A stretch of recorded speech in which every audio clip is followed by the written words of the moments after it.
आइए आज हम स्टार्ट करते हैं हमारा ये first topic black body radiation.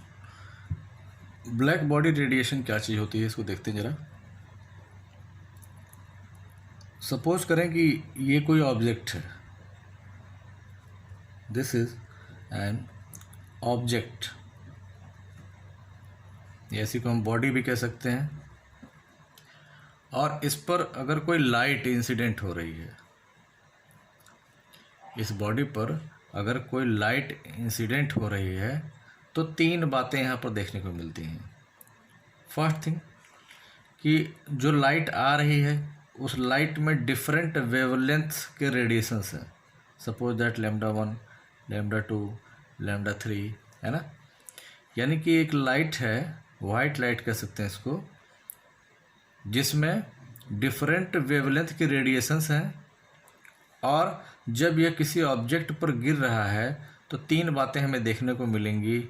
या तो वो क्या करे, उस लाइट को एब्जॉर्ब कर ले, या फिर क्या करे, उसको रिफ्लेक्ट करे, या फिर क्या करे, पूरा ट्रांसमिट कर दे। ट्रांसमिट तीन बातें यहाँ पर हो सकती हैं।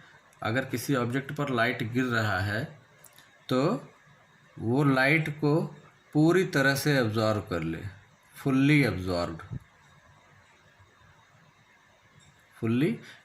कर ले।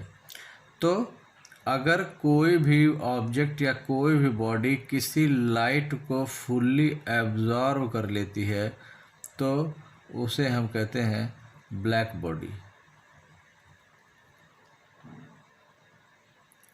और अगर कोई बॉडी फुल्ली लाइट को क्या करे, ट्रांसमिट कर दे, यानी जितनी लाइट इस ऑब्जेक्ट पर गिर रही है पूरी की पूरी लाइट को या क्या करे, ट्रांसमिट कर दे, तो इसे बोलते हैं वाइट बॉडी। और अगर यह ऑब्जेक्ट क्या करे, कुछ वेवलेंथ को अपने पास रोक ले, से फॉर एग्जांपल मान लीजिए एक रेडिएशन आ रही है, इस पर गिर रही है, जिसमें λ1, λ2, λ3 ये वेवलेंथ के रेडिएशंस हैं, इस पर गिर रहे हैं। तो इस ऑब्जेक्ट ने क्या किया, इसमें से कुछ वेवलेंथ को एब्जॉर्ब कर लिया। से फॉर एग्जांपल λ1 एब्जॉर्ब कर लिया, λ2 एब्जॉर्ब कर लिया, और उसने क्या किया, λ3 को क्या किया, रिफ्लेक्ट कर दिया। यानी कि कुछ रेडिएशन एब्जॉर्ब हो जाए और कुछ रेडिएशन जो है वो ट्रांसमिट कर दे। तो ऐसे केस में यह जो ट्रांसमिटेड वेवलेंथ है यह अपना करस्पॉन्डिंग कलर शो करने लगेगा। यानी कोई भी ऑब्जेक्ट जो हमें दिखाई देता है अपनी आँखों से, उसके पीछे रीज़न क्या है, वो यही रीज़न है कि जो भी इंसिडेंट रेडिएशन किसी ऑब्जेक्ट पर फॉल करती है, अब ये जो रेडिएशन है वो इलेक्ट्रोमैग्नेटिक स्पेक्ट्रम के विजिबल रेंज का रेडिएशन होगा। विजिबल रेंज के जो रेडिएशंस होते हैं वो हमारी आँखों से दिखाई देते हैं। अगर इस ऑब्जेक्ट ने क्या किया, इन रेडिएशंस में से कुछ वेवलेंथ को एब्जॉर्ब कर लिया और कुछ क्या किया, इसने रिफ्लेक्ट कर दिया, तो जो रिफ्लेक्ट किया हुआ जो वेवलेंथ का रेडिएशन होगा यही वेवलेंथ कलर को डिफाइन करता है। जैसे मान लें कि अगर ये λ1 ब्लू कलर देता हो, λ2 रेड कलर देता हो, λ3 वायलेट कलर देता हो, और इस ऑब्जेक्ट ने क्या किया, ब्लू कलर को और रेड कलर को एब्जॉर्ब कर लिया, और इसने λ3 जो वेवलेंथ की रेडिएशन थी जो कि वायलेट कलर देती है, इसको क्या किया, इससे रिफ्लेक्ट कर दिया। तो हमें यह जो ऑब्जेक्ट है वह वायलेट कलर का दिखाई देगा। इसी तरह से हम इसको समझ सकते हैं कि अगर इस ऑब्जेक्ट ने ब्लू कलर और वायलेट कलर की रेडिएशन को एब्जॉर्ब कर लिया और λ3 करस्पॉन्डिंग टू रेड कलर इसने क्या किया, रिफ्लेक्ट कर दिया, तो हमें यह ऑब्जेक्ट जो है वो रेड कलर का दिखाई देगा। तो कोई भी ऑब्जेक्ट किसी कलर का दिखाई दे रहा है तो उसके पीछे थ्योरी क्या है कि वह ऑब्जेक्ट इंसिडेंट रेडिएशन में से कुछ रेडिएशन को एब्जॉर्ब कर ले रहा है, और जो कलर हमें दिखाई दे रहा है उसी कलर के करस्पॉन्डिंग वेवलेंथ का रेडिएशन वो क्या कर रहा है, इमिट कर रहा है या रिफ्लेक्ट कर रहा है, इसीलिए हमें वो कलर दिखाई देता है। तो कलर के पीछे एक रीज़न ये भी होता है। कहा जाता है कि इस यूनिवर्स में कौन सी बॉडी है जिसको हम परफेक्टली ब्लैक बॉडी कहेंगे। तो ब्लैक बॉडी कब कही जाएगी, किसी भी ऑब्जेक्ट को हम ब्लैक बॉडी कब कहेंगे, जब इंसिडेंट रेडिएशन में से सभी रेडिएशन को ये क्या करे, एब्जॉर्ब कर ले, यानी टोटल का टोटल जो वेवलेंथ है, रेडिएशन है, वो क्या हो, इस ऑब्जेक्ट के द्वारा अगर फुल्ली एब्जॉर्ब हो जाता है तो हम उस बॉडी को ब्लैक बॉडी कहते हैं। कोई ज़रूरी नहीं है कि इस ऑब्जेक्ट का जो कलर हो वो ब्लैक ही हो, तो वो सारी चीज़ें जो ब्लैक न होते हुए भी अगर उनके पास ऐसी प्रॉपर्टी देखने को मिले कि वो इंसिडेंट रेडिएशन को फुल्ली एब्जॉर्ब कर ले रही हैं, देन हम उसको ब्लैक बॉडी कह सकते हैं। तो यहाँ ये ज़रूरी नहीं है कि उस बॉडी का कलर ब्लैक ही हो, बट एक्सपेरिमेंटली या हम देखते हैं इसको, या व्यवहारिक हम देखते हैं कि यूजुअली जो ब्लैक कलर होता है वो ऑलमोस्ट रेडिएशन को एब्जॉर्ब कर लेता है। तो एक एग्जांपल इसका जो होता है वो होता है सन। सन क्या करता है, सन रेडिएशंस इमिट करता है, और जितने भी तरह के रेडिएशंस होते हैं इलेक्ट्रोमैग्नेटिक स्पेक्ट्रम में आप देखेंगे कि तरह तरह के रेडिएशंस ये इमिट करता है। उसकी अलग अलग फ्रीक्वेंसीज होती हैं, अलग अलग लैम्डा यानी वेवलेंथ होती है। तो जितने भी तरह की रेडिएशंस पॉसिबल हैं वे सारी तरह की रेडिएशंस सन जो है वो इमिट करता है। दैट्स वाई हम कह सकते हैं कि सन जो है वो क्या है, एक ब्लैक बॉडी है। और देखा जाता है कि एक परफेक्टली जो है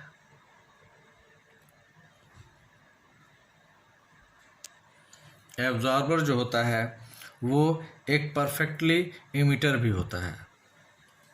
तो कहा जाता है कि a perfect absorber is also a perfect emitter of radiation.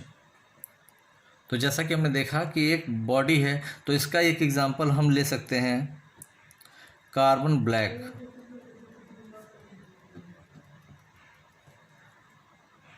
Carbon black एक ब्लैक बॉडी का एक अच्छा एग्जांपल है, और इस पर जितनी भी रेडिएशंस इंसिडेंट होती हैं वे क्या करता है, अबाउट 99% रेडिएशंस को ये एब्जॉर्ब कर लेता है।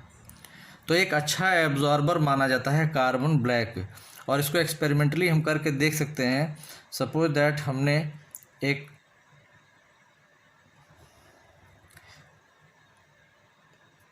इस तरह का एक ऑब्जेक्ट कंसीडर किया और इसमें अंदर की साइड से क्या किया, पूरी तरह से कार्बन ब्लैक लगा दिया। तो जब कार्बन ब्लैक पूरी तरह से इसकी सरफेस, अंदर की सरफेस पर पूरी तरह से कवर कर देते हैं, इसकी प्लेटिंग कर दी यहाँ पर, और इसमें जब कोई रेडिएशन आती है तो वह एब्जॉर्ब हो जाती है। और अगर थोड़ी बहुत रेडिएशन अगर रिफ्लेक्ट भी करता है तो ये अंदर ही रह जाती है और फिर ये एब्जॉर्ब हो जाती है। उसमें से बची हुई भी जो रेडिएशन होती है वो भी एब्जॉर्ब हो जाती है, वो भी एब्जॉर्ब हो जाती है, और भी थोड़ी बहुत बच जाती है तो वो भी रिफ्लेक्ट होकर के इसी में एब्जॉर्ब हो जाती है। यानी जो भी रेडिएशन बाहर से अंदर की तरफ आ रही है वो टोटली क्या हो रही है, एब्जॉर्ब हो जा रही है। तो एक ऐसा यहाँ पर बना दिया गया कि ये परफेक्टली क्या हो गया, एक एब्जॉर्बर का काम कर रहा है। तो कह सकते हैं यह जो बॉडी है या यह जो ऑब्जेक्ट है वह एक ब्लैक बॉडी है ना, क्योंकि इसमें आने वाली जो भी रेडिएशन है वो टोटली क्या हो रही है, एब्जॉर्ब हो जा रही है। और जैसा कि यहाँ कहा जा रहा है कि एक perfect absorber is also a perfect emitter of radiation. और जब इसको अगर हम हीट करें, इसको हीट करेंगे तो हीट करने पर क्या होगा, ये रेडिएशंस इमिट करना शुरू करेगा और जितनी वेवलेंथ की रेडिएशन इसने एब्जॉर्ब की है उतनी वेवलेंथ की रेडिएशन ये इमिट करना भी शुरू कर देगा। जितनी वेवलेंथ की रेडिएशंस इसने क्या किया है, एब्जॉर्ब किया है, उतनी वेवलेंथ की रेडिएशन ये इमिट करना स्टार्ट कर देगा। और देखा गया है कि एट अ पर्टिकुलर टेम्परेचर जो यहाँ से रेडिएशंस इमिट हो रही हैं उनकी जो वेवलेंथ है वह कंटिन्यूसली डिक्रीज कर रही है और उनकी जो इंटेंसिटी है या उनकी जो एनर्जी है वह इंक्रीज कर रही है। तो हम यहाँ इसको एक ग्राफ के द्वारा समझेंगे। मान लीजिए कि ये एक ग्राफ हम प्लॉट कर रहे हैं और इस ग्राफ पर इधर की तरफ इस एक्सिस पर हम इंटेंसिटी दिखा दें और इस एक्सिस पर अगर हम वेवलेंथ दिखा दें लैम्डा, तो क्या होगा कि एक पर्टिकुलर टेम्परेचर पर हम देखते हैं कि जो हमें ग्राफ मिलता है वो कैसा मिलता है। सपोज दैट हमने एक टेम्परेचर पे ग्राफ ये पाया, ये टेम्परेचर हमने ले लिया 1000 केल्विन की बात कर रहे हैं, ठीक है। सपोज दैट कि 1000 केल्विन पर हमें जो ग्राफ मिला वो इस तरह का मिला, यानी कि यह जो भी ऑब्जेक्ट है ये रेडिएशंस इमिट कर रहा है और हर एक वेवलेंथ की रेडिएशन है, छोटे वेवलेंथ से लगाए बड़े वेवलेंथ की रेडिएशंस यहाँ पर मौजूद है। और जो छोटे वेवलेंथ की रेडिएशन है इसकी इंटेंसिटी यानी इसकी मात्रा भी क्या है, कम है। यानी कि सब यहाँ से जो रेडिएशन वो इमिट कर रहा है उसमें सभी वेवलेंथ की रेडिएशन आ रही हैं, लेकिन उनकी इंटेंसिटी जो शॉर्टर वेवलेंथ की रेडिएशंस हैं उनकी इंटेंसिटी भी क्या है, कम है। यहाँ देखें वेवलेंथ रेडिएशन की intensity, wavelength intensity, wavelength intensity, और एक वेवलेंथ का रेडिएशन ऐसा मिल रहा है जिसकी इंटेंसिटी बहुत ज़्यादा है। एक रेडिएशन, ये कोई पर्टिकुलर रेडिएशन है जिसकी इंटेंसिटी सबसे ज़्यादा है। तो जिस वेवलेंथ पर इंटेंसिटी मैक्सिमम है इसे हम बोलते हैं लैम्डा मैक्स। यानी कि तरह तरह के वेवलेंथ के रेडिएशंस यहाँ से निकल रहे हैं, लेकिन एक वेवलेंथ ये ऐसा है जो मैक्सिमम निकल रहा है, जिसकी इंटेंसिटी मैक्सिमम है। तो जिस वेवलेंथ के रेडिएशन की इंटेंसिटी मैक्सिमम हो रही है इसी को हम कहेंगे क्या है, ये लैम्डा मैक्स। और जो कलर हमें दिखाई देगा वो प्रभावशाली तरीके से इसी लैम्डा की वजह से दिखाई देगा। यानी यह जो लैम्डा है यह अपना करस्पॉन्डिंग जो भी कलर होगा, से फॉर एग्जांपल यह कलर जो है रेड है, मान लीजिए हमने मान लिया कि यह जो लैम्डा है वह उस करस्पॉन्डिंग कलर कौन सा देता है, रेड कलर देता है। तो जब यहाँ से यानी वेवलेंथ तो हर जो भी रेडिएशंस हैं यहाँ से वो हर वेवलेंथ की रेडिएशंस हैं, बट एक वेवलेंथ ऐसा है जिसकी इंटेंसिटी मैक्सिमम है, जो ज़्यादातर निकल रहा है।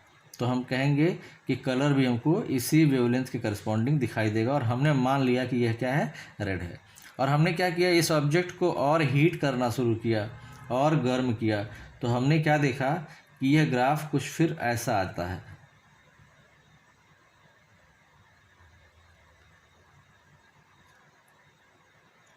बात स्पष्ट हो रही है।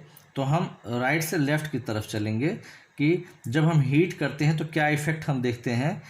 अब हमने क्या देखा कि ये ग्राफ हमें ये जो कर्व मिल रहा है, ये जो कर्व है इसमें भी क्या हो रही है, सभी वेवलेंथ की रेडिएशंस हैं। इस कर्व में भी ये बात दिखाई दे रही है कि सभी वेवलेंथ की रेडिएशंस हैं, बट एक वेवलेंथ ये है यहाँ पर जब इंटेंसिटी क्या है, मैक्सिमम। यानी कि अब हमने टेम्परेचर कर दिया 1500 केल्विन।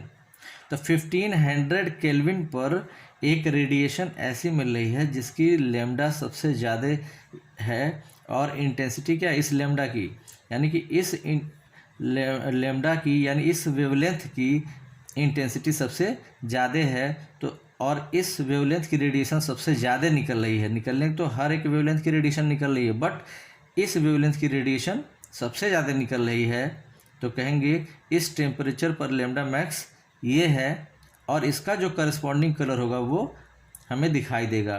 तो इसका जो करस्पॉन्डिंग कलर है, यानी अब क्या हो गया, वेवलेंथ जो है पहले की तुलना में क्या हो गई, घट गई। दैट मीन्स जो ये फॉल हुआ है वेवलेंथ का, जो वेवलेंथ में जो डिक्रीज देखने को मिल रहा है, तो इसका मतलब कि यह अब अपने से इस टेम्परेचर पर जो इसका कलर भी होगा वो क्या हो जाएगा, बदल जाएगा। बात समझ में आ रही है। सपोज दैट कि ये कलर है ब्लू कलर।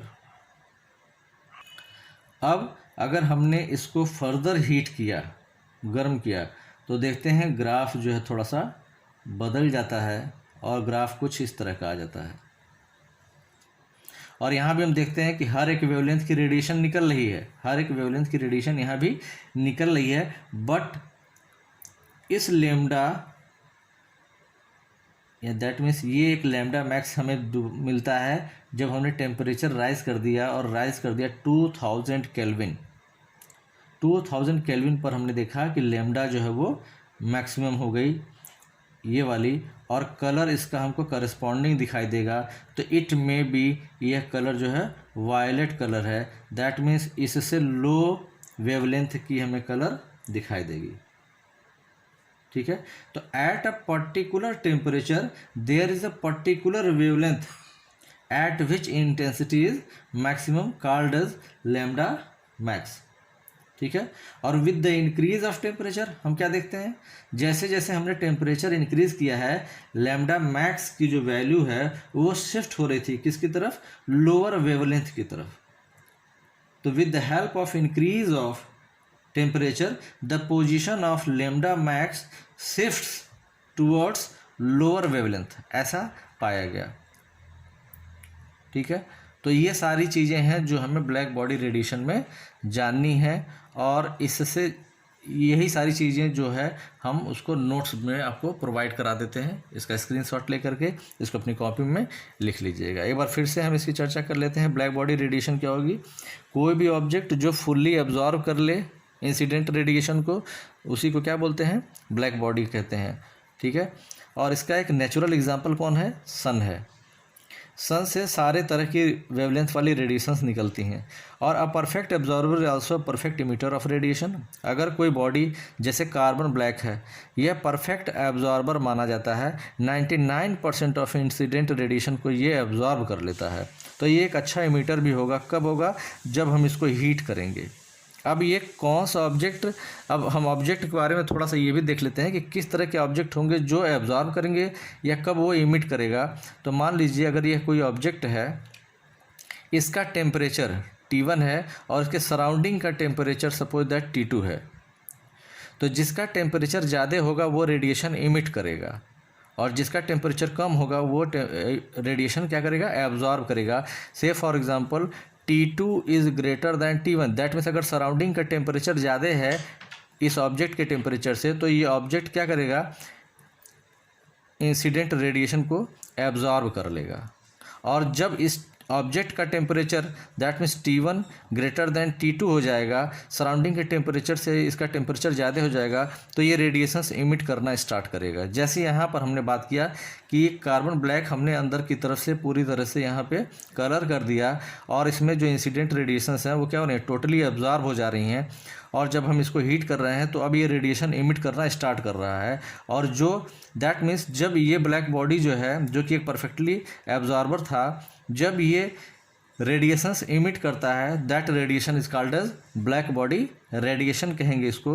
और ब्लैक बॉडी रेडिएशन में क्या होगा, वे सारी वेवलेंथ की रेडिएशंस होंगी जो इसने एब्जॉर्ब किए थे।